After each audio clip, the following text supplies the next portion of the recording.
یکی از عنعنه‌های مردم تاجیک این مهمانداری و دسترخوان‌آرایی میباشد. این آیین نیاگان میراث از گذشتگان ما از نسل به نسل گذشته تا زمان ما رسیده است. با مقصد احیای این عنعنه نیاگان، صرفه سرشته‌کارانه آراستن دسترخوان در قطار دیگر شهر و ناحیه‌های کشورمان در ناحیه واسع هم آزمون دسترخوان‌آرایی دایر کرده شد.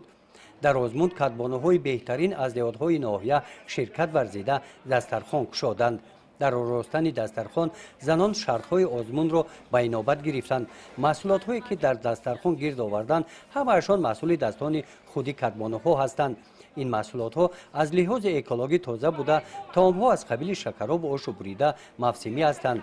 نان و کلچه‌ها از آرد گندمی تیار کرده شده در شرایط خانه پخته شدند.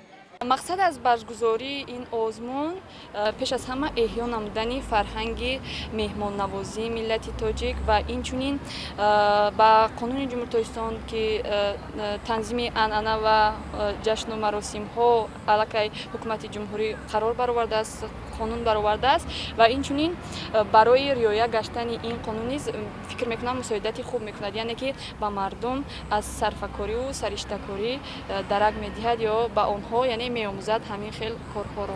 آزمون دسترخوان‌آرایی در دایره قانون جمهوری تاجیکستان درباره تنظیم عنعنه و جشن و مراسم‌ها در جمهوری تاجیکستان دایر کرده شده. رفت آن را کمیسیای صلاحیت‌دار نمایندگان مقامات اجرایی حاکمیت دولتی ناحیه، شعبه کار با زنان و عائله، بخش کار با دین، تنظیم عنعنه و جشن و مراسم‌ها بهاگذاری کردند.